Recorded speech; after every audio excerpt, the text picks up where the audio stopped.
ਪਰ ਇਸ ਧਰਤੀ ਦੇ ਉੱਤੇ ਜਿੱਥੇ ਸਿੱਖਾਂ ਦਾ ਇਤਿਹਾਸਕ ਤੌਰ ਦੇ ਉੱਤੇ ਇੱਕ ਇਨਸਾਫ ਪਸੰਦ ਰਾਜ ਰਿਹਾ ਅਤੇ ਉਸ ਰਾਜ ਦੀਆਂ ਨਿਸ਼ਾਨੀਆਂ ਜਿਹੜੀਆਂ ਰੀਕਲੇਮ ਕਰਨੀਆਂ ਉਹ ਮੇਰੇ ਖਿਆਲ ਦੇ ਵਿੱਚ ਅੱਜ ਦੀ ਘੜੀ ਦੇ ਬਹੁਤ ਜ਼ਿਆਦਾ ਜ਼ਰੂਰੀ ਹੈ।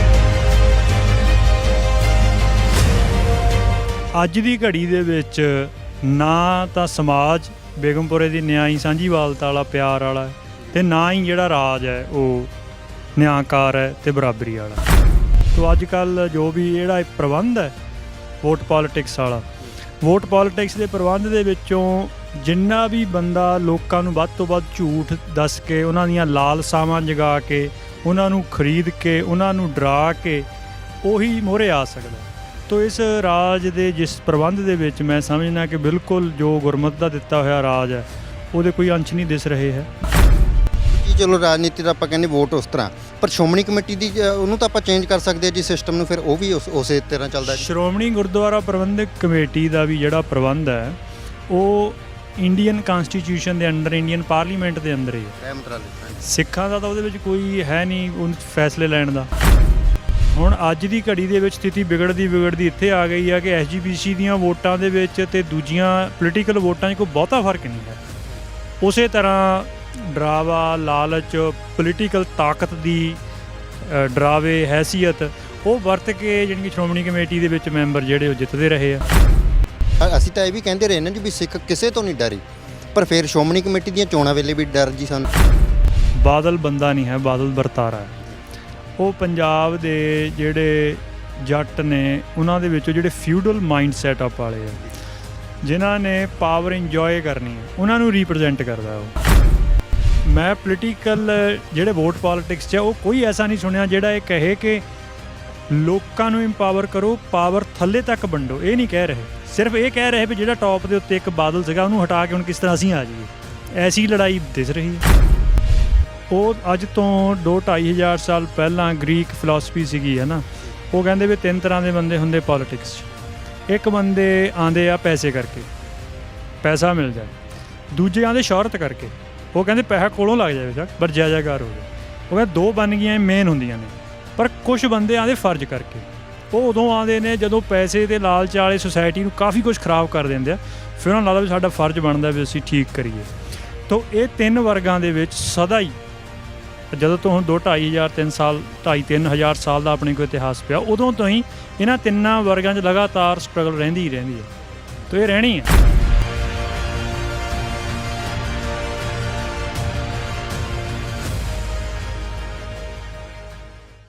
ਸਤਿ ਸ਼੍ਰੀ ਅਕਾਲ ਜੀ, ਤੁਸੀਂ ਪੰਜਾਬੀ ਲੋਕ ਚੈਨਲ ਵੇਖ ਰਹੇ ਹੋ ਅਤੇ ਮੈਂ ਜਗਦੀਪ ਸਿੰਘ ਥਲੀ ਹਾਂ। ਦਰਸ਼ਕੋ, ਸਾਡੇ ਧਾਰਮਿਕ ਸਥਾਨਾਂ ਨੂੰ ਆਜ਼ਾਦ ਕਰਵਾਉਣ ਦੇ ਲਈ ਮੋਰਚੇ ਲੱਗ ਰਹੇ ਨੇ, ਇਤਿਹਾਸਕ ਸਥਾਨਾਂ ਨੂੰ ਆਜ਼ਾਦ ਕਰਵਾਉਣ ਦੇ ਲਈ ਮੋਰਚੇ ਲੱਗ ਰਹੇ ਨੇ। ਸੋ ਇਸ ਵੇਲੇ ਵੀ ਇੱਕ ਮੋਰਚਾ ਹੀ ਸ਼ੁਰੂ ਹੋਣ ਵਾਲਾ ਹੈ। ਅਸੀਂ ਖੜ੍ਹੇ ਹਾਂ ਰੋਪੜ ਵਿਖੇ। ਮਹਾਰਾਜਾ ਰਣਜੀਤ ਸਿੰਘ ਅਤੇ ਲਾਰਡ ਵਿਲੀਅਮ ਬੈਂਟਿੰਗ ਵਿਚਾਲੇ ਅਕਤੂਬਰ 1831 ਦੇ ਵਿੱਚ ਇੱਕ ਸੰਧੀ ਹੁੰਦੀ ਹੈ, ਹੱਦ ਬੰਨਾ ਤੈਅ ਕੀਤਾ ਜਾਂਦਾ ਹੈ। ਪਿੱਛੇ ਵੀ ਅਸੀਂ ਇੰਟਰਵਿਊ ਤੁਹਾਨੂੰ ਦਿਖਾਈ ਸੀਗੀ ਕਿ ਉਸ ਸੰਧੀ ਦੇ ਵਿੱਚ ਕਿਵੇਂ ਇੱਕ ਨਿਸ਼ਾਨ ਸਾਹਿਬ ਲਗਾਇਆ ਜਾਂਦਾ ਹੈ। ਪਰ ਬਾਅਦ ਦੇ ਵਿੱਚ ਹੁਣ ਇੱਕ ਬ੍ਰਿਟਿਸ਼ ਕੰਪਨੀ ਦਾ ਇੱਥੇ ਕਬਜ਼ਾ ਹੋ ਜਾਂਦਾ ਹੈ, ਜਾਂ ਸਰਕਾਰਾਂ ਦੇ ਵੱਲੋਂ ਵੀ ਇਸ ਸਥਾਨ ਵੱਲ ਧਿਆਨ ਨਹੀਂ ਦਿੱਤਾ ਜਾਂਦਾ। ਉਸ ਨੂੰ ਲੈ ਕੇ ਹੀ ਉਸ ਜਗ੍ਹਾ ਨੂੰ ਆਜ਼ਾਦ ਕਰਵਾਉਣ ਦੇ ਲਈ ਹੀ ਅੱਜ ਇੱਕ ਵੱਡੀ ਇਕੱਤਰਤਾ ਹੁੰਦੀ ਹੈ। ਸੋ ਸਾਡੇ ਨਾਲ ਭਾਈ ਮਨਧੀਰ ਸਿੰਘ ਜੀ, ਜਿਹੜੇ ਕਿਸਾਨੀ ਮੋਰਚੇ ਦੇ ਵਿੱਚ ਵੀ ਲਗਾਤਾਰ ਸਰਗਰਮ ਰਹਿੰਦੇ ਨੇ, ਅਹਿਮ ਭੂਮਿਕਾ ਨਿਭਾਈ ਹੈ। ਫੈਡਰੇਸ਼ਨ ਦੇ ਨਾਲ ਵੀ ਸੰਬੰਧਿਤ ਨੇ, ਮਾਨ ਸਾਹਿਬ ਦੇ ਨਾਲ ਵੀ ਕੰਮ ਕੀਤਾ, ਲੰਬਾ ਤਜਰਬਾ। ਗੱਲਬਾਤ ਕਰਦੇ ਹਾਂ। ਵਾਹਿਗੁਰੂ ਜੀ ਕਾ ਖਾਲਸਾ, ਵਾਹਿਗੁਰੂ ਜੀ ਕਾ ਖਾਲਸਾ, ਵਾਹਿਗੁਰੂ ਜੀ ਕੀ ਫਤਿਹ। ਭਾਈ ਸਾਹਿਬ ਜੀ, ਅੱਜ ਵੀ ਅਸੀਂ ਇੱਕ ਸਥਾਨ ਨੂੰ ਆਜ਼ਾਦ ਕਰਵਾਉਣ ਦੇ ਲਈ ਕਿਹਾ ਜਾ ਸਕਦਾ ਵੀ ਇੱਥੇ ਇਕੱਤਰ ਹੋਏ ਹਾਂ, ਅਤੇ ਕਦੋਂ ਤੱਕ ਚੱਲਦਾ ਰਹੂਗਾ ਅਤੇ ਕਿੰਨਾ ਲੰਮਾ ਸਮਾਂ ਸੰਘਰਸ਼ ਜਿਹੜਾ ਹੈਗਾ ਕਰਨਾ ਪਏਗਾ? ਵੈਸੇ ਤਾਂ ਖਾਲਸੇ ਦਾ ਸੰਘਰਸ਼ ਸਦੀਵ ਹੀ ਹੈ। ਜਦੋਂ ਤੱਕ ਵੀ ਦੁਨੀਆ ਦੇ ਵਿੱਚ ਕੋਈ ਨਤਾਣਾ ਹੈ ਜਾਂ ਕੋਈ ਜਰਵਾਣਾ, ਉਹਨਾਂ ਟਾਈਮ ਪੰਥ ਦਾ ਸੰਘਰਸ਼ ਚੱਲਦਾ ਹੀ ਰਹਿਣਾ। ਪਰ ਇਸ ਧਰਤੀ ਦੇ ਉੱਤੇ ਜਿੱਥੇ ਸਿੱਖਾਂ ਦਾ ਇਤਿਹਾਸਕ ਤੌਰ ਦੇ ਉੱਤੇ ਇੱਕ ਇਨਸਾਫ ਪਸੰਦ ਰਾਜ ਰਿਹਾ ਅਤੇ ਉਸ ਰਾਜ ਦੀਆਂ ਨਿਸ਼ਾਨੀਆਂ ਜਿਹੜੀਆਂ ਰੀਕਲੇਮ ਕਰਨੀਆਂ ਉਹ ਮੇਰੇ ਖਿਆਲ ਦੇ ਵਿੱਚ ਅੱਜ ਦੀ ਘੜੀ ਲਈ ਬਹੁਤ ਜ਼ਿਆਦਾ ਜ਼ਰੂਰੀ ਹੈ, ਤਾਂ ਕਿ ਦੁਨੀਆ ਨੂੰ ਉਸ ਰਾਜ ਦੀ ਯਾਦ ਆਏ ਜਿਸ ਰਾਜ ਦੇ ਵਿੱਚ ਵਾਕਿਆ ਹੀ ਰਾਜ ਨਿਆਂਕਾਰੀ ਰਾਜ ਰਹੇ। ਅਤੇ ਉਸ ਨਿਆਂਕਾਰੀ ਰਾਜ ਦੇ ਨਿਸ਼ਾਨ ਜਿਹੜੇ ਉਹ ਆਜ਼ਾਦ ਕਰਾਉਣੇ, ਉਹ ਖਾਲਸਾ ਪੰਥ ਦੇ ਪ੍ਰਬੰਧ ਚਾਣੇ ਤੋਂ ਖਾਲਸਾ ਪੰਥ ਦੀ ਰਵਾਇਤ ਅਨੁਸਾਰ ਉੱਥੇ ਪ੍ਰਬੰਧ ਚੱਲਣੇ। ਤੋਂ ਇਹ ਮੇਰੇ ਖਿਆਲ ਦੇ ਵਿੱਚ ਬਹੁਤ ਜ਼ਰੂਰੀ ਹੋ ਗਿਆ ਹੁਣ। ਤੇ ਇਹ ਜਿਵੇਂ ਅੱਜ ਦੇ ਦੌਰ ਦੀ ਰਾਜਨੀਤੀ ਦੇਖਦੇ ਹੋ ਜਾਂ ਪਿਛੋਕੜ ਰਾਜ ਤੇ ਅੱਜ ਦੇ ਰਾਜ ਦੇ ਵਿੱਚ ਫਰਕ ਕਿੱਥੇ ਕੁ ਨਜ਼ਰ ਆ ਰਿਹਾ, ਕਿੰਨਾ ਕੁ ਹੈ ਜੀ? ਦੇਖੋ ਜੋ ਗੁਰਮਤ ਦੇ ਵਿੱਚ ਆਈਡੀਆ ਰਾਜ ਦਾ, ਗੁਰਮਤ ਦੇ ਵਿੱਚ ਜਿਹੜਾ ਆਈਡੀਆ ਰਾਜ ਦਾ, ਜਿਹੜਾ ਆਪਾਂ ਪੰਥ ਦੇ ਵਿੱਚ ਟਰਮਸ ਹੈਗੀਆਂ ਹਨ, ਮਹਾਰਾਜ ਨੇ ਆਪਾਂ ਨੂੰ ਇੱਕ ਆਦਰਸ਼ ਦਿੱਤਾ ਕਿ ਆਪਾਂ ਬੇਗਮਪੁਰੇ ਦੇ ਨਿਆਈ ਇੱਕ ਸਮਾਜ ਬਣਾਉਣਾ। ਬੇਗਮਪੁਰਾ ਮੀਨੇ ਜਿੱਥੇ ਪਿਆਰ ਹੈ, ਸਾਂਝੀਵਾਲਤਾ, ਅਤੇ ਉਸ ਸਮਾਜ ਨੂੰ ਚਲਾਉਣ ਦੇ ਲਈ ਮਹਾਰਾਜ ਨੇ ਸਾਨੂੰ ਕਿਹਾ ਕਿ ਹਲੇਮੀ ਰਾਜ ਬਣਾਉਣਾ। ਹਲੇਮੀ ਰਾਜ ਮੀਨੇ ਜਿੱਥੇ ਨਿਆਂ ਹੈ, ਜਿੱਥੇ ਬਰਾਬਰੀ ਹੈ। ਤੋ ਅੱਜ ਦੀ ਘੜੀ ਦੇ ਵਿੱਚ ਨਾ ਤਾਂ ਸਮਾਜ ਬੇਗਮਪੁਰੇ ਦੀ ਨਿਆਈ ਸਾਂਝੀਵਾਲਤਾ ਵਾਲਾ, ਪਿਆਰ ਵਾਲਾ, ਅਤੇ ਨਾ ਹੀ ਜਿਹੜਾ ਰਾਜ ਹੈ ਉਹ ਨਿਆਂਕਾਰ ਹੈ ਅਤੇ ਬਰਾਬਰੀ ਵਾਲਾ। ਅਤੇ ਉਹਦੀ ਵਜ੍ਹਾ ਇਹ ਆ ਕਿ ਮਹਾਰਾਜ ਨੇ ਕਿਹਾ ਹੈ ਕਿ ਤਖਤ ਬਹਿ ਤਖਤੇ ਕੀ ਲਾਇਕ।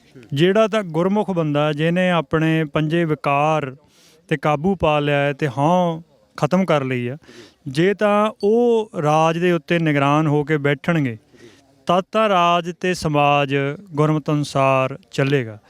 ਜੇ ਜਿਹੜੇ ਮਨੁੱਖ ਨੇ ਉਹ ਵਿਕਾਰਾਂ ਦੇ ਵਿੱਚ ਜਿਹੜੇ ਕੈਦ ਨੇ ਉਹ ਰਾਜ ਦੇ ਉੱਤੇ ਬੈਠਣਗੇ ਤਾਂ ਰਾਜ ਕਿਸੇ ਵੀ ਹਾਲਤ ਦੇ ਵਿੱਚ ਹਲੇਮੀ ਅਤੇ ਸਮਾਜ ਬੇਗਮਪੁਰਾ ਨਿਆਈ ਹੋ ਨਹੀਂ ਸਕਦਾ ਹੈ। ਤਾਂ ਅੱਜ ਕੱਲ੍ਹ ਜੋ ਵੀ ਜਿਹੜਾ ਪ੍ਰਬੰਧ ਹੈ ਵੋਟ ਪੋਲੀਟਿਕਸ ਵਾਲਾ, ਵੋਟ ਪੋਲੀਟਿਕਸ ਦੇ ਪ੍ਰਬੰਧ ਦੇ ਵਿੱਚੋਂ ਜਿੰਨਾ ਵੀ ਬੰਦਾ ਲੋਕਾਂ ਨੂੰ ਵੱਧ ਤੋਂ ਵੱਧ ਝੂਠ ਦੱਸ ਕੇ, ਉਹਨਾਂ ਦੀਆਂ ਲਾਲਸਾਵਾਂ ਜਗਾ ਕੇ, ਉਹਨਾਂ ਨੂੰ ਖਰੀਦ ਕੇ, ਉਹਨਾਂ ਨੂੰ ਡਰਾ ਕੇ ਉਹੀ ਮੋਹਰੇ ਆ ਸਕਦਾ। ਤੋ ਇਸ ਰਾਜ ਦੇ ਜਿਸ ਪ੍ਰਬੰਧ ਦੇ ਵਿੱਚ ਮੈਂ ਸਮਝਦਾ ਕਿ ਬਿਲਕੁਲ ਜੋ ਗੁਰਮਤ ਦਾ ਦਿੱਤਾ ਹੋਇਆ ਰਾਜ ਹੈ ਉਹਦੇ ਕੋਈ ਅੰਸ਼ ਨਹੀਂ ਦਿਸ ਰਹੇ ਹੈ। ਵੋਟ ਪ੍ਰਬੰਧ ਜਾਣੀ ਕਿ ਵੈਸਟਰਨ ਇਹ ਨਹੀਂ ਹੋਣਾ ਚਾਹੀਦਾ, ਇਹ ਕਹਿੰਦੇ ਹੋ ਤੁਸੀਂ ਜੀ, ਜਾਂ ਕਿਸ ਤਰ੍ਹਾਂ ਹੋਣੀ ਚਾਹੀਦੀ ਚੋਂ? ਦੁਨੀਆ ਦੇ ਵਿੱਚ ਜਿਹੜੀ ਲੋਕਤੰਤਰ ਹੈ ਉਹਦਾ ਹਰੇਕ ਕਮਿਊਨਿਟੀ ਦਾ ਆਪੋ ਆਪਣਾ ਆਈਡੀਆ।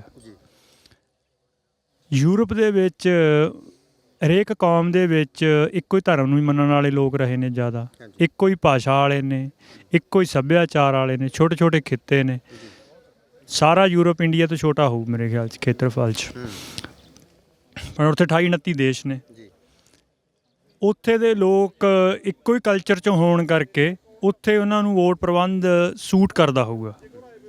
ਪਰ ਜਿਹੜਾ ਸਾਡੇ ਇੱਥੇ ਪ੍ਰਬੰਧ ਰਿਹਾ ਹੈ ਰਾਜ ਕਰਨ ਦਾ, ਜਿਹੜਾ ਸਿੱਖ ਰਾਜ ਖਾਲਸਾ ਰਾਜ ਵੇਲੇ ਰਿਹਾ, ਉਹ ਇਸ ਤੋਂ ਹੈ, ਉਹ ਵੀ ਲੋਕ ਰਾਜ ਸੀਗਾ, ਬਟ ਉਹਦਾ ਆਈਡੀਆ ਨੁਮਾਇੰਦੇ ਚੁਣਨ ਦਾ ਅਤੇ ਫੈਸਲੇ ਲੈਣ ਦਾ ਉਹ ਇਹ ਤੋਂ ਡਿਫਰੈਂਟ ਸੀਗਾ। ਤਾਂ ਉਹ ਇੱਥੋਂ ਇਵੋਲਵ ਹੋਇਆ ਆਈਡੀਆ ਸੀਗਾ। ਤਾਂ ਮੈਂ ਸਮਝਦਾ ਕਿ ਉਸੇ ਆਈਡੀਏ ਦੇ ਨਾਲ ਜਾਂ ਹੁਣ ਜਿੰਨਾ ਕੁ ਸਮਾਂ ਬਦਲ ਗਿਆ ਉਹਦੇ ਹਿਸਾਬ ਨਾਲ ਉਹਨੂੰ ਥੋੜ੍ਹਾ ਬਹੁਤਾ ਹੋਰ ਇਵੋਲਵ ਕਰਕੇ ਉਸੇ ਆਈਡੀਏ ਦੇ ਨਾਲ ਹੀ ਇੱਥੇ ਬਿਹਤਰ ਰਾਜ ਚਲਾਇਆ ਜਾ ਸਕਦਾ। ਦੂਜੀ ਚਲੋ ਰਾਜਨੀਤੀ ਦਾ ਆਪਾਂ ਕਹਿੰਦੇ ਵੋਟ ਉਸ ਤਰ੍ਹਾਂ, ਪਰ ਸ਼੍ਰੋਮਣੀ ਕਮੇਟੀ ਦੀ ਉਹਨੂੰ ਤਾਂ ਆਪਾਂ ਚੇਂਜ ਕਰ ਸਕਦੇ ਹਾਂ ਜੀ ਸਿਸਟਮ ਨੂੰ, ਫਿਰ ਉਹ ਵੀ ਉਸੇ ਤਰ੍ਹਾਂ ਚੱਲਦਾ ਜੀ। ਸ਼੍ਰੋਮਣੀ ਗੁਰਦੁਆਰਾ ਪ੍ਰਬੰਧਕ ਕਮੇਟੀ ਦਾ ਵੀ ਜਿਹੜਾ ਪ੍ਰਬੰਧ ਹੈ ਉਹ ਇੰਡੀਅਨ ਕਾਨਸਟੀਟਿਊਸ਼ਨ ਦੇ ਅੰਡਰ, ਇੰਡੀਅਨ ਪਾਰਲੀਮੈਂਟ ਦੇ ਅੰਦਰ ਹੀ ਹੈ, ਗ੍ਰਹਿ ਮੰਤਰਾਲੇ। ਹਾਂਜੀ, ਸਿੱਖਾਂ ਦਾ ਤਾਂ ਉਹਦੇ ਵਿੱਚ ਕੋਈ ਹੈ ਨਹੀਂ ਉਹਦੇ 'ਚ ਫੈਸਲੇ ਲੈਣ ਦਾ। ਦੇਖੋ ਸਿੱਖਾਂ ਨੇ 2 ਵਾਰ ਹੈ, ਕਾਰਨ ਕੀ ਰਿਹਾ ਵੀ ਆਪਾਂ ਉਹਨੂੰ ਵੀ ਲਾਗੂ ਨਹੀਂ ਕਰਵਾ ਸਕੇ ਜੀ? ਮੈਂ ਦੱਸਦਾ, ਸਿੱਖਾਂ ਨੇ 2 ਵਾਰ SGPC ਮੈਂਬਰ ਆਪਣੇ ਤਰੀਕੇ ਨਾਲ ਚੁਣੇ, ਮਤਲਬ ਗੁਰਮਤੇ ਨਾਲ ਚੁਣੇ। 175 ਵਾਲੇ, ਹਾਂ, ਇੱਕ ਵਾਰ 1920 'ਚ, ਇੱਕ ਵਾਰ 1925 'ਚ। ਦੋਵੇਂ ਵਾਰ ਸਿੱਖਾਂ ਨੇ ਸਰਬੱਤ ਖਾਲਸਾ ਸੱਦਿਆ।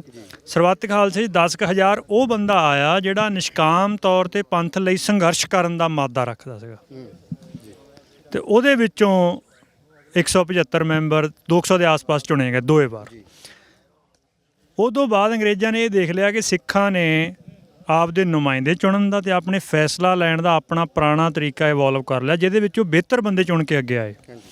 ਉਹਨਾਂ ਨੇ ਸਿੱਖਾਂ ਨੂੰ ਕਿਹਾ ਕਿ ਦੇਖੋ ਅਸੀਂ ਤੁਹਾਨੂੰ ਮਾਨਤਾ ਨਹੀਂ ਦੇ ਰਹੇ, ਪ੍ਰਬੰਧ ਸਿੱਖਾਂ ਨੇ ਬਹੁਤ ਸਾਰੇ ਗੁਰਦੁਆਰਿਆਂ 'ਤੇ ਕਰ ਲਿਆ ਸੀਗਾ, ਅਸੀਂ ਤੁਹਾਨੂੰ ਮਾਨਤਾ ਦੇ ਦਿੰਦੇ ਹਾਂ ਜੇ ਨੁਮਾਇੰਦੇ ਚੁਣਨ ਦਾ ਤਰੀਕਾ ਤੁਸੀਂ ਸਾਡੇ ਵਾਲਾ ਅਡੋਪਟ ਕਰ ਲਓ, ਵੋਟਾਂ ਵਾਲਾ। ਤਾਂ ਉਸ ਵਕਤ ਸਿੱਖਾਂ ਦੇ ਵਿੱਚੋਂ ਥੋੜ੍ਹੇ ਜਿਹੇ ਬੰਦਿਆਂ ਨੇ ਉਹ ਮੰਨ ਲਿਆ, ਦੂਜਿਆਂ ਨੂੰ ਮਜਬੂਰੀ ਬਸ ਇਹ ਮੰਨਣਾ ਪੈ ਗਿਆ। ਤਾਂ ਮੁੜ ਕੇ ਹੁਣ ਅੱਜ ਦੀ ਘੜੀ ਦੇ ਵਿੱਚ ਸਥਿਤੀ ਵਿਗੜਦੀ ਇੱਥੇ ਆ ਗਈ ਆ ਕਿ SGPC ਦੀਆਂ ਵੋਟਾਂ ਦੇ ਵਿੱਚ ਅਤੇ ਦੂਜੀਆਂ ਪੋਲੀਟੀਕਲ ਵੋਟਾਂ 'ਚ ਕੋਈ ਬਹੁਤਾ ਫਰਕ ਨਹੀਂ ਹੈ। ਉਸੇ ਤਰ੍ਹਾਂ ਡਰਾਵਾ, ਲਾਲਚ, ਪੋਲੀਟੀਕਲ ਤਾਕਤ ਦੀ ਡਰਾਵੇ ਹੈਸੀਅਤ ਉਹ ਵਰਤ ਕੇ ਜਾਣੀ ਕਿ ਸ਼੍ਰੋਮਣੀ ਕਮੇਟੀ ਦੇ ਵਿੱਚ ਮੈਂਬਰ ਜਿਹੜੇ ਉਹ ਜਿੱਤਦੇ ਰਹੇ ਆ।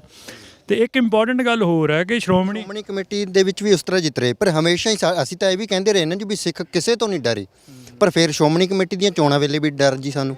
ਇਹੀ ਗੱਲ ਹੈ, ਪਹਿਲਾਂ ਜਦੋਂ ਸਿੱਖ ਨੁਮਾਇੰਦੇ ਚੁਣੇ ਜਾਂਦੇ ਸੀਗੇ, ਦੋਏ ਵਾਰ ਬੰਦਾ 10,000 ਚੁਣ ਸੱਦਿਆ ਜਿਹੜਾ ਮੋਰਚਿਆਂ 'ਚ ਜਾਂਦਾ ਸੀਗਾ। ਅੱਜ ਅਸੀਂ ਬਿਲਕੁਲ ਜਿਹੜਾ ਆਪਣੇ ਆਪ ਨੂੰ ਕਲੇਮ ਕਰਦਾ ਕਿ ਮੈਂ ਸਿੱਖ ਹਾਂ, ਉਹ ਚਾਹੇ ਮੰਦਿਰ 'ਚ ਜਾ ਰਿਹਾ, ਚਾਹੇ ਕਿਤੇ ਸਮਾਧ 'ਤੇ ਜਾ ਰਿਹਾ, ਕਦੇ ਕਿਤੇ ਜਾ ਰਿਹਾ, ਕੋਈ ਉਹ ਸਿੱਖੀ ਦੀ ਅਸੂਲ ਨਹੀਂ ਮੰਨ ਰਿਹਾ, ਸਿਰਫ ਫਾਰਮ ਦੇ ਵਿੱਚ ਆਪਣੇ ਆਪ ਨੂੰ ਸਿੱਖ ਲਿਖ ਰਿਹਾ। ਉਹ ਹੁਣ ਜਿੱਥੇ ਤਾਂ ਖਾਲਸ ਨਹੀਂ, ਮਤਲਬ ਖਾਲਸ ਨਹੀਂ ਹੈ, ਕਿੱਥੇ ਤਾਂ 175 ਮੈਂਬਰਾਂ ਨੂੰ ਚੁਣਨ ਲਈ 10,000 ਬੰਦਾ ਇਕੱਠਾ ਹੋਇਆ ਸੀਗਾ, ਹੁਣ ਉਸੇ 175 ਮੈਂਬਰਾਂ ਨੂੰ ਚੁਣਨ ਲਈ 30 ਲੱਖ ਵੋਟ ਬਣ ਗਈ। ਡਿਲਿਊਟ ਦੇਖੋ ਕਿੰਨਾ ਹੋ ਗਿਆ। ਹੁਣ ਉਸ ਡਿਲਿਊਸ਼ਨ ਦੇ ਵਿੱਚ ਸਦਾ ਹੀ ਰੌਲਾ ਪੈਂਦਾ ਰਹਿੰਦਾ ਕਿ ਵੋਟਾਂ ਗਲਤ ਬਣਦੀਆਂ ਨੇ। ਔਰ ਜੇ ਤੁਸੀਂ ਦੇਖ ਲਓਗੇ ਕਿ ਜਿਹੜੇ ਸਿੱਖ ਪੰਜਾਬ ਦੇ ਪਿੰਡਾਂ ਦੇ ਵਿੱਚ ਕੇਸਾਧਾਰੀ ਅੰਮ੍ਰਿਤਧਾਰੀ ਬੰਦੇ ਹੁੰਦੇ ਆ, ਬਹੁਤੀ ਵਾਰ ਉਹਨਾਂ ਦੀਆਂ ਵੋਟਾਂ ਨਹੀਂ ਨਿਕਲਦੀਆਂ ਹੈ। ਪੰਚ ਸਰਪੰਚ ਉਹਨਾਂ ਬੰਦਿਆਂ ਦੀਆਂ ਵੋਟਾਂ ਬਣਵਾਉਂਦੇ ਨੇ ਜਿਨ੍ਹਾਂ ਨੇ ਉਹਨਾਂ ਨੂੰ ਪਾਣੀਆਂ ਹੁੰਦੀਆਂ ਨੇ। ਉਹ ਬਹੁਤੀ ਵਾਰੀ ਅੰਮ੍ਰਿਤਧਾਰੀਆਂ ਦੀ ਰਹਿਣੀਆਂ ਨਹੀਂ ਹੁੰਦੀਆਂ, ਨਹੀਂ ਵੋਟਾਂ। ਮੈਂ ਐਗਜ਼ਾਮਪਲ ਦੱਸਦਾ ਆਪਣੀ ਕਿ ਮੈਂ SGPC ਇਲੈਕਸ਼ਨ ਲੜੀ, ਮੇਰੀ ਆਪਦੀ ਵੋਟ ਹੈ ਨਹੀਂ ਸੀਗੀ। ਬਿਲਕੁਲ ਆਖਰੀ ਦਿਨ ਜਾ ਕੇ ਮੈਂ ਸਪੈਸ਼ਲ ਜਿਹੜੇ ਪ੍ਰੋਵੀਜ਼ਨ ਹੁੰਦੇ ਉਹ ਵਰਤ ਕੇ DC ਦੀ ਪਰਮਿਸ਼ਨ ਲੈ ਕੇ ਮੇਰੀ ਵੋਟ ਬਣੀ। ਸੋ ਜਦ ਦੂਜੇ ਪਾਸੇ ਜਿਹੜੀਆਂ ਸਾਡੇ ਪਿੰਡ ਜਾਂ ਸਾਡੇ ਇਲਾਕੇ 'ਚ ਹੋਰ ਵੋਟਾਂ ਸੀਗੀਆਂ, ਉਹਨਾਂ ਬਹੁਤਿਆਂ ਬਾਰੇ ਆਪਾਂ ਨੂੰ ਪਤਾ ਸੀਗਾ ਕਿ ਇਹਨਾਂ ਦਾ ਜਿਹੜਾ ਈਮਾਨ ਹੈਗਾ ਉਹ ਗੁਰੂ ਗ੍ਰੰਥ ਸਾਹਿਬ 'ਤੇ ਨਹੀਂ ਵੀ ਹੈਗਾ, ਬਟ ਕਿਉਂਕਿ ਉਹ ਪੋਲੀਟੀਕਲ ਤਗੜੀ ਧਿਰ ਦੇ ਨਾਲ ਐਫੀਲੀਏਟ ਉਹਨਾਂ ਦੀਆਂ ਵੋਟਾਂ ਬਣੀਆਂ ਹੋਈਆਂ। ਕਈ ਵਾਰ ਹੁੰਦਾ ਵੀ ਪਾਰਟੀ ਦੇ ਵਿੱਚ ਜਿਹੜਾ ਹੈਗਾ ਉੱਪਰ ਤੋਂ, ਜਿਵੇਂ ਆਪਾਂ ਅਕਾਲੀ ਦਲ ਨੂੰ ਵੀ ਕਹਿੰਦੇ ਆ ਜੀ, ਵੀ ਕਈ ਵਾਰ ਬਾਦਲਾਂ 'ਤੇ ਅਸੀਂ ਬਲੇਮ ਕਰਦੇ ਹਾਂ, ਵਿੱਚ ਤਾਂ ਕੋਈ ਨਾ ਕੋਈ ਇਮਾਨਦਾਰ ਕੁਝ ਬੰਦੇ ਹੁੰਦੇ ਆ ਜੀ, ਫਿਰ ਉਹਨਾਂ ਦੀ ਕੀ ਮਜਬੂਰੀ ਹੁੰਦੀ, ਉਹ ਵੀ ਚੁੱਪ ਕਰ ਜਾਂਦੇ ਆ ਜੀ ਉਸ ਵੇਲੇ। ਦੇਖੋ ਕੋਈ ਵੀ ਜੋ ਵੀ ਥੱਲਿਓਂ ਹੀ ਉੱਪਰ ਨੂੰ ਜਾਣਾ ਹੁੰਦਾ, ਬਾਦਲ ਬੰਦਾ ਨਹੀਂ ਹੈ, ਬਾਦਲ ਵਰਤਾਰਾ ਹੈ। ਉਹ ਪੰਜਾਬ ਦੇ ਜਿਹੜੇ ਜੱਟ ਨੇ ਉਹਨਾਂ ਦੇ ਵਿੱਚੋਂ ਜਿਹੜੇ ਫਿਊਡਲ ਮਾਈਂਡ ਸੈਟਅਪ ਵਾਲੇ ਆ, ਜਿਨ੍ਹਾਂ ਨੇ ਪਾਵਰ ਇੰਜੋਏ ਕਰਨੀ ਆ, ਉਹਨਾਂ ਨੂੰ ਰੀਪ੍ਰਜੈਂਟ ਕਰਦਾ ਉਹ। ਅਤੇ ਉਸ ਮਾਨਸਿਕਤਾ ਵਾਲੇ ਬੰਦੇ ਦਰਜਾ ਬਦਰਜਾ ਪਿੰਡ ਦੇ ਵਾਰਡ ਤੋਂ ਲੈ ਕੇ ਪਿੰਡ ਦੀ ਸਰਪੰਚੀ ਤੱਕ, ਇਲਾਕੇ ਤੱਕ, MLA ਤੱਕ, ਜਿਹੜੇ ਉਸ ਥੌਟ 'ਤੇ ਚੱਲਣ ਵਾਲੇ ਬੰਦੇ ਨੇ, 2007 ਤੋਂ ਬਾਅਦ ਤਾਂ ਉਹਨਾਂ ਨਾਲ ਉਹੀ ਰਹਿ ਗਏ ਨੇ। ਤਾਂ ਇਹ ਬਾਦਲ ਇਕੱਲਾ ਨਹੀਂ ਹੈ, ਇੱਕ ਬਹੁਤ ਵੱਡਾ ਵਰਗ ਹੈ ਜਿਹਦਾ ਮੁੱਖ ਮੰਤਵ ਰਾਜਸੀ ਸੱਤਾ ਨੂੰ ਇੰਜੋਏ ਕਰਨਾ। ਪੰਜਾਬ ਦੇ ਲਈ ਜਾਂ ਪੰਥ ਦੇ ਲਈ ਕੋਈ ਸੰਘਰਸ਼ ਕਰਨਾ ਜਾਂ ਕੋਈ ਸੇਵਾ ਕਰਨੀ ਉਹਨਾਂ ਦਾ ਮਨਸ਼ਾ ਨਹੀਂ ਹੈ। ਉਹਨਾਂ ਦਾ ਮਨਸ਼ਾ ਸਿਰਫ ਸੱਤਾ ਇੰਜੋਏ ਕਰਨੀ। ਉਹ ਇੱਕ ਬਹੁਤ ਵੱਡਾ ਵਰਗ ਹੈ, ਬਾਦਲ ਉਹਨਾਂ ਦੇ ਟੌਪ 'ਤੇ ਬੈਠਾ। ਅਤੇ ਹੁਣ ਵੀ ਜਿਹੜੀ ਪੋਲੀਟੀਕਲ ਲੜਾਈ ਹੋ ਰਹੀ ਆ, ਉਹ ਲੋਕਾਂ ਨੂੰ ਇੰਪਾਵਰ ਕਰਨ ਦੀ ਨਹੀਂ ਹੋ ਰਹੀ। ਜਿੱਦਾਂ ਸਿੱਖਾਂ ਦਾ ਆਈਡੀਆ ਸੀਗਾ ਹੰਨੇ ਮੀਰੀ ਦਾ, ਮਹਾਰਾਜਾ ਰਣਜੀਤ ਸਿੰਘ ਦੇ ਰਾਜ ਦੇ ਵਿੱਚ ਜਿਹੜਾ ਪਿੰਡ ਸੀਗਾ ਉਹ ਸਵੈ ਨਿਰਭਰ ਸੀਗਾ। ਪਿੰਡ ਦੀ ਈਵਨ ਆਪਣੀ ਸੁਰੱਖਿਆ ਦਾ ਪ੍ਰਬੰਧ ਵੀ ਆਪਣਾ ਹੁੰਦਾ ਸੀਗਾ। ਪਿੰਡ ਦੀ ਪੰਚਾਇਤ ਨੂੰ ਸਵੈ ਨਿਰਭਰ ਕਰਨ ਦੀ ਬਜਾਏ ਪਾਵਰ ਜਿਹੜੀ ਆ ਉੱਪਰ ਨੂੰ ਲੈ ਕੇ ਜਾਈ ਜਾ ਰਹੀ। ਹੁਣ ਤੁਸੀਂ ਦੇਖੋ ਵੀ ਇੱਕ ਟੀਚਰ ਨੇ ਵੀ ਬਦਲੀ ਕਰਾਉਣੀ ਹੋਵੇ ਜਾਂ ਛੁੱਟੀ ਲੈਣੀ ਹੋਵੇ, ਉਹ ਵੀ CM ਉਹਨੂੰ ਰਿਕਮੈਂਡ ਕਰਦਾ। ਮਤਲਬ ਪਾਵਰ ਇੰਨੀ ਸੈਂਟਰਲਾਈਜ਼ਡ ਹੋ ਗਈ। ਮੁਖੀਆ ਵੀ ਇੱਕ ਰਾਜਾ ਹੀ ਸੀ ਨਾ ਜੀ ਉਸ ਵੇਲੇ, ਰਾਜਾ ਹੀ ਸੀਗਾ। ਸੋ ਹੁਣ ਵੀ ਲੋਕ, ਮੈਂ ਪੋਲੀਟੀਕਲ ਜਿਹੜੇ ਵੋਟ ਪੋਲੀਟਿਕਸ 'ਚ ਉਹ ਕੋਈ ਐਸਾ ਨਹੀਂ ਸੁਣਿਆ ਜਿਹੜਾ ਇਹ ਕਹੇ ਕਿ ਲੋਕਾਂ ਨੂੰ ਇੰਪਾਵਰ ਕਰੋ, ਪਾਵਰ ਥੱਲੇ ਤੱਕ ਵੰਡੋ। ਇਹ ਨਹੀਂ ਕਹਿ ਰਹੇ, ਸਿਰਫ ਇਹ ਕਹਿ ਰਹੇ ਵੀ ਜਿਹੜਾ ਟੌਪ ਦੇ ਉੱਤੇ ਇੱਕ ਬਾਦਲ ਸੀਗਾ ਉਹਨੂੰ ਹਟਾ ਕੇ ਹੁਣ ਕਿਸ ਤਰ੍ਹਾਂ ਅਸੀਂ ਆ ਜਾਈਏ। ਐਸੀ ਲੜਾਈ ਦਿਸ ਰਹੀ ਹੈ। ਇਹ ਵੀ ਤਾਂ ਰਿਹਾ ਜੀ ਵੀ ਜੇ ਆਪਾਂ ਬਾਦਲ ਸਰਕਾਰ ਦੇ ਰੂਪ ਦੇ ਵਿੱਚ ਆ ਜਾਂਦੇ ਤਾਂ ਜਿਹੜੇ, ਜਾਂ ਹੋਰ ਵੀ ਆਪਾਂ ਗੱਲ ਕਰੀਏ, ਗਲਤ ਬੰਦੇ ਆਪਾਂ ਕਹਿੰਦੇ ਆ ਵੀ ਸਾਡੇ ਸਿਸਟਮ ਦੇ ਵਿੱਚ ਗਲਤ ਬੰਦੇ ਉੱਪਰ ਆ, ਉਹ ਲੋਕਾਂ ਨੂੰ ਆਪਣੇ ਨਾਲ ਕਿਸ ਤਰ੍ਹਾਂ ਲਾ ਲੈਂਦੇ ਆ ਜੀ, ਅਤੇ ਚੰਗੇ ਬੰਦੇ ਕਿਉਂ ਨਹੀਂ ਲਗਾ ਪਾਉਂਦੇ? ਇੱਕ ਸਿੰਪਲ ਨਾ ਇੱਕ ਡੈਮੋਕ੍ਰੇਸੀ ਦੀ ਇੱਕ ਐਗਜ਼ਾਮਪਲ ਦੱਸਦੇ ਹੁੰਦੇ ਆ। ਕਹਿੰਦੇ ਵੀ ਇੱਕ ਹਵਾਈ ਜਹਾਜ਼ ਸੀਗਾ। ਹਵਾਈ ਜਹਾਜ਼ ਦੇ ਵਿੱਚ ਨਾ ਉਹਨਾਂ ਨੇ ਵੋਟਾਂ ਪਾ ਕੇ ਕਿਹਾ ਵੀ ਪਾਇਲਟ ਚੁਣਨਾ। ਤੋ ਜਿਹੜਾ ਦੋ ਬੰਦੇ ਉਹਦੇ ਕੈਂਡੀਡੇਟ ਬਣ ਗਏ। ਤੋ ਇੱਕ ਪਾਇਲਟ ਸੀਗਾ, ਉਹਨੇ ਦੱਸਿਆ ਕਿ ਮੈਂ ਫਲਾਣੇ ਸਕੂਲ ਦੇ ਵਿੱਚੋਂ ਟ੍ਰੇਨਿੰਗ ਲਈ ਆ, ਮੈਂ ਆਹ ਬੋਇੰਗ ਉਡਾਇਆ, ਮੈਂ ਏਅਰਬਸ ਉਡਾਈ। ਉਹਨੇ ਸਾਰੀ ਤਰ੍ਹਾਂ ਦੇ ਜਹਾਜ਼ ਉਡਾਏ ਸੀਗੇ। ਉਹਨਾਂ ਦਾ ਉਹਨੇ ਤਜਰਬਾ ਦੱਸਿਆ, ਉਹਦਾ ਕੋਈ 20-25 ਸਾਲ ਦਾ ਤਜਰਬਾ ਸੀਗਾ। ਤਾਂ ਉਹਨੇ ਦੱਸਿਆ ਵੀ ਮੈਂ ਕੋਈ ਅੱਜ ਤੱਕ ਕ੍ਰੈਸ਼ ਲੈਂਡਿੰਗ ਨਹੀਂ ਕਰੀ, ਕੋਈ ਟੇਕ ਆਫ ਗਲਤ ਨਹੀਂ ਹੋਇਆ, ਵੀ ਆਹ ਮੇਰਾ ਟਰੈਕ ਰਿਕਾਰਡ ਹੈ। ਹੁਣ ਦੱਸ ਦਿੱਤੇ ਗੁਣ। ਦੂਜੇ ਪਾਸੇ ਜਿਹੜਾ ਦੂਜਾ ਕੈਂਡੀਡੇਟ ਸੀਗਾ, ਉਹਨੇ ਇੱਕ ਗੱਲ ਕਹੀ, ਕਹਿੰਦਾ ਤੁਸੀਂ ਮੈਨੂੰ ਪਾਇਲਟ ਚੁਣੋ, ਹਰੇਕ ਦੀ ਟਿਕਟ ਦਾ ਖਰਚਾ, ਕਿਰਾਇਆ ਜਿਹੜਾ ਅੱਧਾ ਮਾਫ ਹੋਊਗਾ। ਉਹ ਵੋਟਾਂ ਦੇ ਵਿੱਚ ਚੁਣਿਆ ਗਿਆ। ਲੋਕ ਜਿਹੜਾ ਸਾਂਝਾ ਮੁਨਾਫਾ ਆ, ਜਿਹੜਾ ਕਮਿਊਨਿਟੀ ਦਾ ਸਾਂਝਾ ਫਾਇਦਾ ਆ, ਉਹਦੀ ਬਜਾਏ ਜਿਹੜਾ ਆਪਣਾ ਨਿੱਜੀ ਫਾਇਦਾ ਆ ਉਹਨੂੰ ਤਰਜੀਹ ਦੇਣ ਲੱਗ ਪਏ ਇਸ ਕੈਪੀਟਲਿਸਟ ਸਿਸਟਮ ਕਰਕੇ। ਕਿਉਂਕਿ ਜਿਹੜਾ ਕੈਪੀਟਲਿਸਟ ਸਿਸਟਮ ਹੈ ਉਹਦੇ ਵਿੱਚ ਜਿਹੜੀ ਤੁਹਾਡੀ ਲੋਭ ਲਾਲਚ ਹੈ ਉਹਨੂੰ ਹੋਰ ਅੱਗੇ ਤੋਂ ਅੱਗੇ ਵਧਾਇਆ ਜਾ ਰਿਹਾ, ਅਤੇ ਉਹਦੇ ਵਿੱਚ ਬੰਦੇ ਆਪਣੇ ਜਿਹੜੇ ਨਿੱਜੀ ਫਾਇਦੇ ਆ ਉਹਨਾਂ ਨੂੰ ਮੁੱਖ ਰੱਖ ਕੇ ਫੈਸਲੇ ਲੈ ਰਹੇ ਆ। ਵੀ ਜਾਂ ਇਹ ਮੰਨੀਏ ਜੀ ਵੀ ਲੋਕਾਂ ਨੂੰ ਭੁੱਖੇ ਇਸ ਕਦਰ ਇੰਨਾ ਰੱਖਿਆ ਗਿਆ ਵੀ ਹਰੇਕ ਕੋਈ ਕਹਿੰਦਾ ਜਦੋਂ ਸਾਡੇ ਢਿੱਡ ਦੀ ਗੱਲ ਆਊਗੀ ਅਸੀਂ ਢਿੱਡ ਦੀ ਉਹ ਕਰਨਾ। ਤੇ ਜਿਹੜਾ ਸਾਂਝੇ ਬਾਰੇ ਸੋਚ ਰਹੇ ਆ ਉਹ ਹੌਲੀ ਹੌਲੀ ਘੱਟ ਗਿਣਤੀ ਜਾਂਦੇ ਜਾ ਰਹੇ ਆ। ਮੈਂ ਨਹੀਂ ਕਹਿੰਦਾ ਕਿ ਉਹ ਨਹੀਂ ਹੈਗੇ, ਉਹ ਹੈਗੇ ਆ, ਕਾਫੀ ਗਿਣਤੀ ਦੇ ਵਿੱਚ ਹੈਗੇ ਆ, ਬਟ ਹਾਲ ਦੀ ਘੜੀ ਉਹ ਘੱਟ ਗਿਣਤੀ 'ਚ ਚਲੇ ਗਏ ਆ ਜਿਹੜੇ ਸਾਂਝੇ ਕੰਮਾਂ ਬਾਰੇ ਸੋਚਦੇ ਆ। ਸੋ ਮੇਰੇ ਖਿਆਲ ਦੇ ਵਿੱਚ ਹੁਣ ਆਪਣੇ ਆਪ ਬਾਰੇ ਸੋਚਦੇ ਅਸੀਂ ਆਪਦੀ ਕਮਿਊਨਿਟੀ ਨੂੰ ਬਹੁਤ ਸਾਰਾ ਖਰਾਬ ਕਰ ਲਿਆ ਹੋਇਆ। ਤੇ ਹੁਣ ਜਿਹੜੇ ਬੰਦੇ ਇਕੱਲਾ ਆਪਣੇ ਆਪ ਬਾਰੇ ਸੋਚਦੇ ਸੀਗੇ ਉਹਨਾਂ ਦੇ ਮਨ 'ਚ ਵੀ ਕਿਤੇ ਖਿਆਲ ਆਉਣ ਲੱਗ ਪਿਆ ਹੋਇਆ ਵੀ ਆਪਾਂ ਆਪਣੇ ਬਾਰੇ ਸੋਚਦੇ ਅਸੀਂ ਪੂਰੀ ਮਨੁੱਖਤਾ ਦਾ, ਆਪਣੇ ਸਮਾਜ ਦਾ ਕਈ ਕੁਝ ਖਰਾਬ ਕਰ ਲਿਆ, ਉਹਦੇ ਬਾਰੇ ਵੀ ਆਪਾਂ ਨੂੰ ਸੋਚਣਾ ਪੈਣਾ। ਸੋ ਇਸ ਤਰ੍ਹਾਂ ਦੀ ਗੱਲ ਮੇਰੇ ਖਿਆਲ 'ਚ ਥੋੜ੍ਹੀ ਲੱਗੀ ਆ ਰੌਂਕਣ। ਪਰ ਜਦੋਂ ਇਸ ਤਰ੍ਹਾਂ ਦੀ ਗੱਲ ਆਉਂਦੀ ਹੈ ਜਾਂ ਜਾਗਰੂਕ ਲੋਕ ਹੋਣ ਲੱਗਦੇ ਫਿਰ ਇੰਟਰਨਲ ਮੁੱਦੇ ਤੁਹਾਨੂੰ ਨਹੀਂ ਲੱਗਦਾ ਵੀ ਇੰਟਰਨਲ ਮਸਲੇ ਜਿਹੜੇ ਹੈਗੇ ਉਹ ਕਿਤੇ ਨਾ ਕਿਤੇ ਅੜਚਣ ਬਣਨੇ ਸ਼ੁਰੂ ਹੋ ਜਾਂਦੇ ਆ ਜੀ? ਪੋਲੀਟਿਕਸ ਦੇ ਵਿੱਚ ਸਟਰਗਲ ਰਹਿਣੀ ਹੈ। ਇਹਦੇ ਵਿੱਚ ਲਾਲਸਾਵਾਂ ਵਾਲੇ ਬੰਦੇ ਮੁੱਕਣੇ ਨਹੀਂ ਹਨ। ਤੋ ਉਹ ਅੱਜ ਤੋਂ 2-2.5 ਹਜ਼ਾਰ ਸਾਲ ਪਹਿਲਾਂ ਗ੍ਰੀਕ ਫਿਲਾਸਫੀ ਸੀਗੀ ਹੈ ਨਾ, ਉਹ ਕਹਿੰਦੇ ਵੀ 3 ਤਰ੍ਹਾਂ ਦੇ ਬੰਦੇ ਹੁੰਦੇ ਪੋਲੀਟਿਕਸ 'ਚ। ਇੱਕ ਬੰਦੇ ਆਉਂਦੇ ਆ ਪੈਸੇ ਕਰਕੇ, ਪੈਸਾ ਮਿਲ ਜਾਏ। ਦੂਜੇ ਆਉਂਦੇ ਸ਼ੌਹਰਤ ਕਰਕੇ, ਉਹ ਕਹਿੰਦੇ ਪੈਸਾ ਕੋਲੋਂ ਲੱਗ ਜਾਵੇ ਬੇਸ਼ੱਕ ਪਰ ਜੈ-ਜੈਕਾਰ ਹੋਵੇ। ਉਹ ਕਹਿੰਦੇ 2 ਬਣ ਗਈਆਂ ਮੇਨ ਹੁੰਦੀਆਂ ਨੇ। ਪਰ ਕੁਛ ਬੰਦੇ ਆਉਂਦੇ ਫਰਜ਼ ਕਰਕੇ, ਉਹ ਉਦੋਂ ਆਉਂਦੇ ਨੇ ਜਦੋਂ ਪੈਸੇ ਤੇ ਲਾਲਚ ਵਾਲੇ ਸੁਸਾਇਟੀ ਨੂੰ ਕਾਫੀ ਕੁਝ ਖਰਾਬ ਕਰ ਦਿੰਦੇ ਆ, ਫਿਰ ਉਹਨਾਂ ਨੂੰ ਲੱਗਦਾ ਵੀ ਸਾਡਾ ਫਰਜ਼ ਬਣਦਾ ਵੀ ਅਸੀਂ ਠੀਕ ਕਰੀਏ। ਤੋ ਇਹ 3 ਵਰਗਾਂ ਦੇ ਵਿੱਚ ਸਦਾ ਹੀ ਜਦੋਂ ਤੋਂ ਹੁਣ 2-2.5 ਹਜ਼ਾਰ 3 ਹਜ਼ਾਰ ਸਾਲ ਦਾ ਆਪਣੇ ਕੋਲ ਇਤਿਹਾਸ ਪਿਆ, ਉਦੋਂ ਤੋਂ ਹੀ ਇਹਨਾਂ 3 ਵਰਗਾਂ 'ਚ ਲਗਾਤਾਰ ਸਟਰਗਲ ਰਹਿੰਦੀ ਹੈ। ਤੋ ਇਹ ਰਹਿਣੀ ਹੈ। ਤੁਹਾਨੂੰ ਇਹ ਮੰਨਿਆ ਜਾਂਦਾ ਵੀ ਤੁਸੀਂ ਰਾਜਨੀਤੀ ਦੇ ਵਿੱਚ ਰਹਿੰਦੇ ਹੋ, ਤੁਸੀਂ 3 ਕੈਟਾਗਰੀਆਂ ਗਣਾਈਆਂ, ਤੁਹਾਨੂੰ ਫਰਜ਼ਾਂ ਵਾਲਿਆਂ 'ਚੋਂ ਮੰਨਿਆ ਜਾਂਦਾ। ਪਰ ਇਹ ਕਿੰਨੀ ਦੇਰ ਸੰਘਰਸ਼ ਕਰਨੇ ਪਊਗੇ ਜੀ? ਜਿਸ ਅਸੀਂ ਹਲੇਮੀ ਰਾਜ ਤੁਸੀਂ ਹੁਣ ਗੱਲ ਵੀ ਕੀਤੀ ਹੈ, ਇਹ ਕਦੋਂ ਸਥਾਪਿਤ ਕੀਤਾ ਜਾਊਗਾ ਜਾਂ ਕਦੋਂ ਉਸ ਰਾਜ ਨੂੰ ਮਾਣ ਸਕਣਗੇ ਜੀ ਅਸੀਂ? ਦੇਖੋ, ਪਹਿਲੀ ਗੱਲ ਤਾਂ ਜੋ ਸਾਨੂੰ ਮਹਾਰਾਜ ਨੇ ਸਿਖਾਇਆ, ਰਾਜ ਦਾ ਬਖਸ਼ਣ ਵਾਲਾ ਸੱਚਾ ਪਾਤਸ਼ਾਹ ਰਤਨ ਸਿੰਘ ਭੰਗੂ ਕਹਿੰਦੇ ਨੇ ਵੀ ਸਿੰਘਨ ਪਾਤਸ਼ਾਹੀ ਸ਼ਾਹ ਸੱਚੇ ਦਈ। ਸਿੰਘਾਂ ਨੂੰ ਪਾਤਸ਼ਾਹੀ ਸੱਚੇ ਪਾਤਸ਼ਾਹ ਨੇ ਦੇਣੀ, ਤੇ ਉਹ ਪਾਤਸ਼ਾਹੀ ਦੇ ਪਾਤਰ ਬਣਨਾ ਇਹ ਸਾਡੀ ਸਟਰਗਲ ਹੈ। ਪਰ ਜਦੋਂ ਸਿੱਖਾਂ ਦੀ ਪਾਤਸ਼ਾਹੀ ਆ ਵੀ ਜਾਂਦੀ ਹੈ, ਸਿੱਖਾਂ ਦੀ ਸਟਰਗਲ ਉਦੋਂ ਵੀ ਨਹੀਂ ਮੁੱਕਦੀ। ਮਤਲਬ ਮਿਸਲਾਂ ਦਾ ਵੇਲਾ ਦੇਖੀਏ, ਮਿਸਲਾਂ ਦੇ ਵੇਲੇ ਸਿੱਖਾਂ ਨੇ ਪੰਜਾਬ ਦਾ ਰਾਜ ਕਰ ਲਿਆ।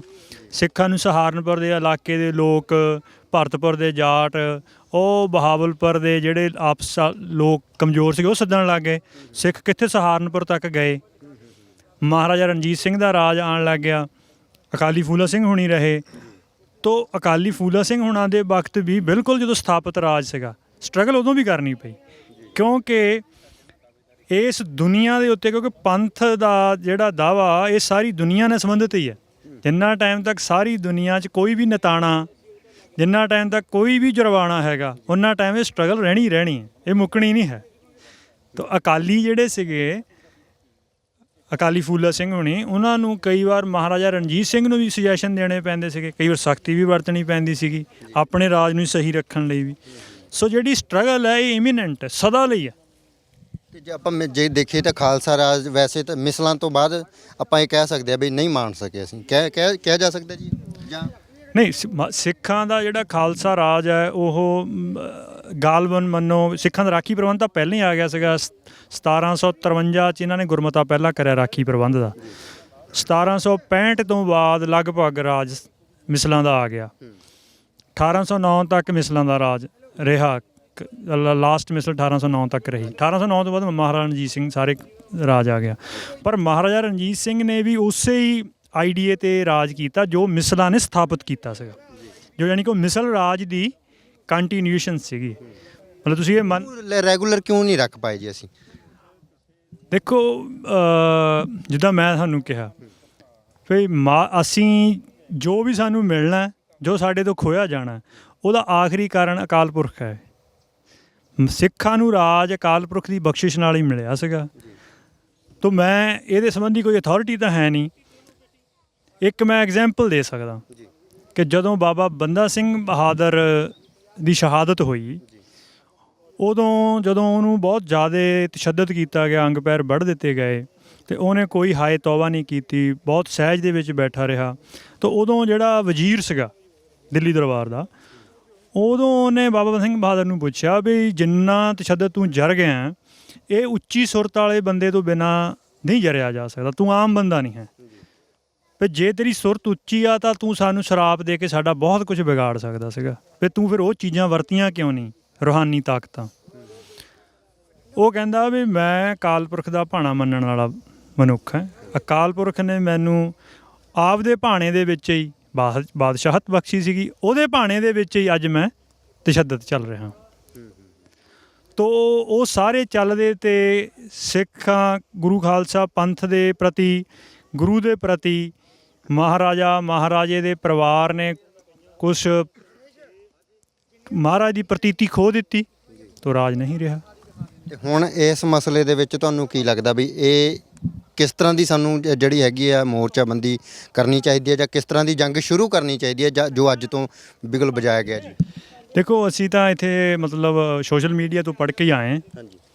ਤੋ ਜਿਹੜੇ ਵੀ ਮੁਖੀ ਸੱਜਣ ਹੈਗੇ ਆ, ਰਣਜੀਤ ਸਿੰਘ ਪਟਿਆਲਾ ਹੈਗੇ ਆ, ਮੈਂ ਨਾਂ ਤਾਂ ਪਹਿਲੀ ਵਾਰੀ ਸੁਣਿਆ ਉਹਨਾਂ ਦਾ, ਅਤੇ ਗੁਰਚਰਨ ਸਿੰਘ ਬਣਵੈਤ ਉਹਨਾਂ ਦਾ ਸੁਣਿਆ ਮੈਂ ਪਹਿਲਾਂ ਨਾਂ। ਅਤੇ ਉਹ ਹੁਣ ਕਿਉਂਕਿ ਜਿਹੜਾ ਕੋਈ ਵੀ ਐਜੀਟੇਸ਼ਨ ਸ਼ੁਰੂ ਕਰਦਾ, ਉਹਦਾ ਮੇਨ ਹੁੰਦਾ ਵੀ ਉਹਨੇ ਕਿਸ ਤਰ੍ਹਾਂ ਦੀ ਗੱਲ ਲੈ ਕੇ ਜਾਣੀ, ਕਿਸ ਪਾਸੇ ਨੂੰ ਲੈ ਕੇ ਜਾਣੀ ਹੈ।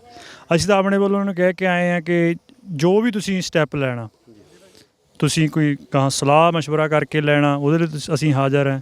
ਜਾਂ ਤੁਹਾਨੂੰ ਲੱਗਦਾ ਕਿ ਅਸੀਂ ਆਹ ਸਟੈਪ ਕਰਨਾ ਹੈ, ਤੁਹਾਡਾ ਇਹ 'ਤੇ ਸਹਿਯੋਗ ਚਾਹੀਦਾ, ਤੁਸੀਂ ਸਾਨੂੰ ਦੱਸ ਦਿਓ, ਜਿੰਨੀ ਕਿ ਸਾਡੀ ਸਮਰੱਥਾ ਹੈ ਅਸੀਂ ਨਾਲ ਖੜਾਂਗੇ।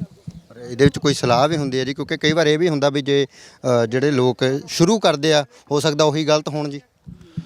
ਦੇਖੋ ਸਾਨੂੰ ਤਾਂ ਜਿਹੜੇ ਮਹਾਰਾਜ ਦੇ 52 ਬਚਨ ਹੈ, ਉਹਨਾਂ 'ਚ ਇੱਕ ਬਚਨ ਹੈ ਕਿ ਗੁਰਸਿੱਖ ਦੇ ਕਹੇ ਦਾ ਵਿਸ਼ਵਾਸ ਕਰਨਾ।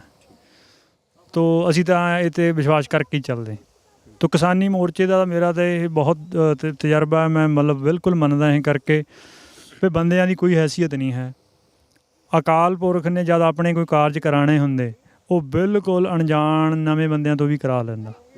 ਜੇ ਹੁਣ ਆਪਾਂ ਕਿਸਾਨੀ ਐਜੀਟੇਸ਼ਨ ਦਾ ਦੇਖੀਏ, ਕੋਈ ਇੱਕ ਬੰਦਾ ਨਹੀਂ ਕਲੇਮ ਕਰਦਾ ਕਿ ਇਹਦੀ ਚਤੁਰਾਈ, ਇਹਦੀ ਅਕਲ, ਇਹਦੀ ਸਟ੍ਰੈਟਜੀ ਕਰਕੇ ਉਹ ਜਿੱਤਿਆ ਗਿਆ। ਕੋਈ ਮਹਾਰਾਜ ਨੇ ਹਾਲਾਤ ਹੀ ਐਸੇ ਬਣਾਏ ਜਿਹਦੇ ਵਿੱਚ ਬਿਲਕੁਲ ਸਧਾਰਨ ਬੰਦੇ ਵੀ ਬਹੁਤ ਵੱਡੇ ਵੱਡੇ ਕਾਰਜ ਕਰ ਗਏ। ਤਾਂ ਮੈਨੂੰ ਲੱਗਦਾ ਕਿ ਮਹਾਰਾਜ ਨੇ ਜੇ ਕਰਾਉਣਾ ਹੋਇਆ ਤਾਂ ਹੋ ਜਾਣਾ। ਨੌਜਵਾਨਾਂ ਨੂੰ ਕੀ ਅਪੀਲ ਕਰਦੇ? ਨੌਜਵਾਨਾਂ ਨੂੰ ਤਾਂ ਇਹੀ ਬੇਨਤੀ ਹੈ ਕਿ ਆਪਾਂ ਆਪ ਸਾਰੇ ਜੋ ਜਿੱਦਾਂ ਹੁਣ ਇਹ ਇਤਿਹਾਸਕ ਸਮਾਰਕ ਦੇ ਬਾਰੇ ਆਏ, ਜਿਸ ਬੰਦਿਆਂ ਨੇ ਇਹ ਇਤਿਹਾਸ ਬਣਾਏ ਉਹਨਾਂ ਦੀ ਇੰਸਪੀਰੇਸ਼ਨ ਗੁਰਬਾਣੀ 'ਚੋਂ ਸੀਗੀ। ਆਪਾਂ ਗੁਰਬਾਣੀ ਜਾਣੀਏ, ਆਪਣਾ ਇਤਿਹਾਸ ਜਾਣੀਏ, ਆਪਣੀ ਰਵਾਇਤ ਜਾਣੀਏ। ਪਰ ਅਸੀਂ ਤਾਂ ਇੱਕ ਪਿਰਤੇ ਸ਼ੁਰੂ ਕਰ ਲਈ ਜੀ, ਬੱਚਿਆਂ ਨੂੰ ਕਾਰਟੂਨ ਲਾ ਕੇ ਦੇ ਦਿੰਦੇ ਹਾਂ ਜੀ ਮੋਬਾਈਲਾਂ ਦੇ ਵਿੱਚ। ਇਹ ਕੰਮ ਤਦੇ ਹੀ ਰੁਲ ਰਹੇ ਆਪ ਜਾਂ ਆਪਾਂ ਨੂੰ ਆਪਣਾ ਇਤਿਹਾਸ, ਆਪਣੀ ਗੁਰਬਾਣੀ, ਆਪਣਾ ਨਜ਼ਰੀਆ, ਆਪਣੀ ਰਵਾਇਤ, ਉਹਦੀ ਜਾਣਕਾਰੀ ਨਹੀਂ ਹੈ, ਤਦ ਕਟੀ ਪਤੰਗ ਵਾਂਗੂ ਫਿਰ ਰਹੇ। ਫਿਰ ਜਿੱਧਰੋਂ ਹਵਾ ਆਉਂਦੀ ਹੈ ਉੱਧਰ ਨੂੰ ਆਪਾਂ ਚਲੇ ਜਾਂਦੇ ਹਾਂ। ਕੋਈ ਹੋਰ ਵਿਚਾਰ, ਕੋਈ ਲੈਫਟਿਸਟ ਵਿਚਾਰ ਆਪਾਂ ਨੂੰ ਖਿੱਚ ਕੇ ਲੈ ਜਾਂਦਾ, ਕੋਈ ਲਿਬਰਲ ਵਿਚਾਰ ਖਿੱਚ ਕੇ ਲੈ ਜਾਂਦਾ, ਕੋਈ ਮਨੂਵਾਦੀ ਵਿਚਾਰ ਖਿੱਚ ਕੇ ਲੈ ਜਾਂਦਾ। ਹੁਣ ਕਟੀ ਪਤੰਗ ਦਾ ਤਾਂ ਫਿਰ ਇੱਦਾਂ ਹੀ ਹੁੰਦਾ ਨਾ, ਆਪਾਂ ਆਪਣੀ ਜੜ੍ਹ ਨਾਲ ਨਹੀਂ ਜੁੜੇ ਹੋਏ, ਨਹੀਂ ਜੜ੍ਹ ਨਾਲ ਜੁੜਾਂਗੇ ਫਿਰ ਇੱਦਾਂ ਹੀ ਖੁਆਰ ਤਾਂ ਹੋਵਾਂਗੇ ਹੀ। ਬਿਲਕੁਲ। ਸੋ ਸਾਨੂੰ ਇਹ ਸਾਡੀ ਜ਼ਿੰਮੇਵਾਰੀ ਹੈ, ਮਾਤਾ ਪਿਤਾ ਦੀ ਵੀ ਜ਼ਿੰਮੇਵਾਰੀ, ਅਧਿਆਪਕਾਂ ਦੀ ਵੀ, ਬੱਚਿਆਂ ਨੂੰ ਜੜ ਦੇ ਨਾਲ ਜੋੜਿਆ ਜਾਵੇ। ਉਹ ਜੜ ਸਾਡੀ ਖਾਸ ਤੌਰ 'ਤੇ ਪੰਜਾਬ ਦੀ ਔਰ ਸਿੱਖਾਂ ਦੇ ਤਾਂ ਇਤਿਹਾਸ ਭਰਿਆ ਪਿਆ ਹੈ। ਇਤਿਹਾਸ ਦੇ ਨਾਲ ਸਾਨੂੰ ਅਸੀਂ ਨਹੀਂ ਜੋੜਾਂਗੇ ਤਾਂ ਬਿਲਕੁਲ ਗੱਲ ਦਰੁਸਤ ਕਹੀ ਹੈ ਭਾਈ ਮਨਤੀਰ ਸਿੰਘ ਜੀ ਹੋਰਾਂ ਨੇ ਕਿ ਕਟੀ ਪਤੰਗ ਵਾਂਗ ਫਿਰ ਤਾਂ ਇੱਧਰ ਉੱਧਰ ਆਪਾਂ ਫਿਰਦੇ ਰਹਾਂਗੇ। ਪਰ ਇੱਕ ਦੇ ਲੜ ਲੱਗ ਕੇ ਔਰ ਸਾਨੂੰ ਆਪਣੇ ਇਤਿਹਾਸ ਦੇ ਨਾਲ ਜੁੜ ਕੇ ਹੀ ਜਿਹੜਾ ਹੈਗਾ ਪ੍ਰਾਪਤੀਆਂ, ਜਿਸ ਰਾਜ ਦੀ ਅਸੀਂ ਗੱਲ ਕਰਦੇ ਹਾਂ ਉਸ ਰਾਜ ਦੀ ਅਸੀਂ ਪ੍ਰਾਪਤੀ ਕਰ ਸਕਦੇ ਹਾਂ। ਸਤਨਾਮ ਸਿੰਘ ਦੇ ਨਾਲ ਜਗਦੀਪ ਸਿੰਘ ਥਲੀ, ਪੰਜਾਬੀ ਲੋਕ ਚੈਨਲ।